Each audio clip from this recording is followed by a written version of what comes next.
ArieForce One is regarded by most in the community as a top 10 roller coaster in the world. The park it currently resides in will be closed due to financial constraints. This has led to something unprecedented, a world-class elite coaster being potentially scrapped or relocated only 3 years into its life. Many claimed it dead, saying a relocation would be cost prohibitive. RMC put out a statement claiming it could be moved and should be roughly $10 million cheaper than building an entirely new coaster of similar scale. My name is Brandon, and I want to take the optimistic path and explore a new home that I think can make a lot of sense for this world-class attraction. Feasibility of moving this coaster is going to come down to 5 key criteria. 1. Having space to house the coaster. The park can't just magically put this down. They need to have an open space that's ready to go. 2. Proximity to the new park. This will make a big difference in final cost. The further the new park is from FunSpot Atlanta, the more it'll cost to ship all the pieces there. 3. Not already having a hybrid coaster. Pretty self-explanatory. The park's not going to pay to put in the same coaster model that they already have. 4. Money. The park's not going to pay for this if they can't afford it. 5. Dealing with the lower capacity ride. This one's one of the biggest deals to me, and I don't hear many people talking about it. This ride only has 5-car trains, which means you're getting 20 passengers at a time. That can be a big deal at a bigger park and will lead to some bad lines. Provided all that, let's go over some of the popular choices or parks enthusiasts want to see this ride go to, and see if they fit the criteria.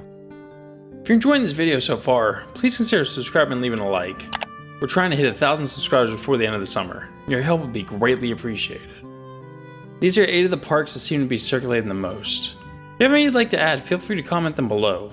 Criteria 1, which is having space for the ride, eliminates the 2 FunSpot parks. This lack of space is what led the Arie family to install the ride at their Atlanta location in the first place. Maybe they could move things around to make it work, but it would be an enormous undertaking. Criteria 2 is proximity to the park. This has led to nothing on the West Coast being included, as the travel across the country would balloon the price by a fair bit. Everything on here is an acceptable distance. Everything meets criteria 3, as none of these parks have RMC hybrids. Parks all theoretically meet criteria 4 as well, as they should have cash to make this possible. It's criteria 5 that knocks a lot of these parks out, in my opinion. Dispatching only 20 people versus 24 on a full-size RMC train may not seem like a big deal, but this can add up at a sizable park.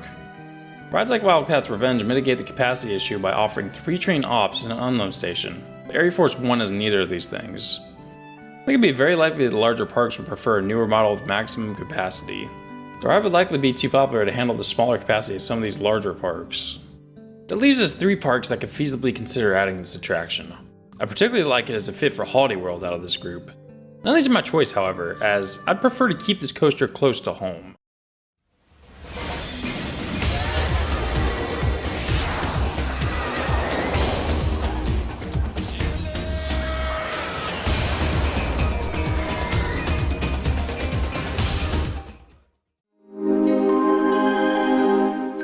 Call me crazy, but I really think Wild Adventures would be the perfect candidate to provide a new home for ArieForce One. This park has space, is very close to FunSpot, does not have a hybrid, has a parent company with money, and has smaller attendance, which would make smaller capacity a non-issue. The parent company for this park is actually the renowned Hershen Family Entertainment. This company is renowned for its beautiful Dollywood and Silver Dollar City parks. The chain has repeatedly worked with RMC and seems to have a good relationship with the company. Compared to the big 2 parks mentioned before, Wild Adventures has been the forgotten child for a long time. There's a good chance many watching have never heard of this park, and a quick peek at the coaster lineup will quickly inform you why. The park's headlined by a Vekoma SLC and Boomerang. Supporting coasters include a Wild Mouse and 3 underwhelming kiddie coasters. The newest operating coaster opened in 2003. Not a single ride in this coaster lineup is unique or good. That was not always the case. In 2001, Wild Adventures opened their signature attraction, a sizable wooden coaster from CCI named Cheetah. I was fortunate enough to go to this park when Cheetah was new, and the ride was incredible. I vividly remember a day where I rode the park's Power Surge 5 times in a row, then lapped Cheetah 10 times in a row after. The human body can only take so much. My little kid body could not hang on to my lunch after that 10th ride. Me puking had nothing to do with the quality of the ride, it was just a result of me being a stupid kid. That stupid kid realized something though. This wooden coaster was markedly better than the taller and more intimidating looking Boomerang and SLC on the other side of the park. This was my first true Enthusi moment, and Enthusiast was born that day. For the next 2 decades, the ride would serve as the main draw to the park for people like you and I. Later in the 2010s, it was being reported the ride was getting rough, which is a real shame. The world shut down in 2020 for reasons, and with it, Cheetah stopped operation. When the park reopened, the park's star attraction did not open with it. The park then announced the ride to be retired in early 2021. Speculation of an RMC conversion was everywhere, as it seemed like a reasonable assumption at the time. However, to my horror, the park chose to tear the ride down. No new coaster was ever built in its place. I still can't believe that's how it all went down, but the park now has the chance to bring in a worthy successor.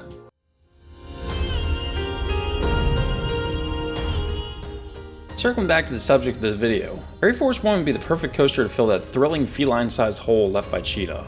Shipping can be brief as the park is less than 4 hours from Atlanta. There's an excellent spot waiting for it.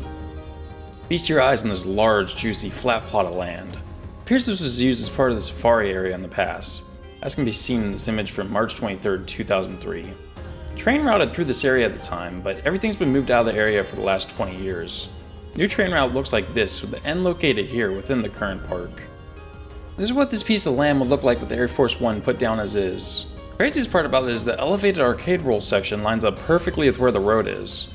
New support structure may need to be fabricated, but the park could create an incredible looking overpass, similar to Ravine Flyer 2, but scaled down. The station would be located here on the corner, which would allow the entrance to be not too far from the current park paths. The direct path to entrance could be formed along this existing maintenance road. This should allow for minimal ground alteration and building relocation. The only obvious sacrifice here would be the loss of some of the overflow parking space. The leftover portion of the grassy lot could be converted if needed.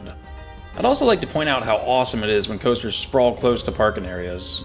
Haze 360 is the ultimate example of this, and it does so much to get guests excited for their day at the park. I realize Wild Adventures feels like a very odd choice for this ride, but it really feels like a lot of the pieces line up together to make this very sensible. I have to think, given the close proximity as well as the changed relationship with the manufacturer, there's at least a feasibility discussion happening. The relocation of this coaster would no doubt be a big story. I think this move will capture a lot of new eyeballs that were previously not aware of the park's existence. This park is very overlooked and has a weaker ride lineup. The addition of this RMC would make everything else feel a little better. The SLC and Boomerang, while still not great, can serve better as supporting coasters. Wild Mouse and Kitty coasters can fade more to the background, where they should be. ArieForce can finally give a reason for older audience to want to make repeat visits to the park. It's not a flashy pick like Carowinds or Holiday World, but to me it's the most sensible and would also be the most effective. Hopefully this video can convince others of that as well. Thank you for listening to me rant about ArieForce One and Wild Adventures. If you made it this far, I'd ask again you consider subscribing. Let me know if this land spot makes sense to you, or if you'd rather see the coaster land somewhere else. Either way, I'm praying that we all get a chance to ride this amazing coaster again in a new home.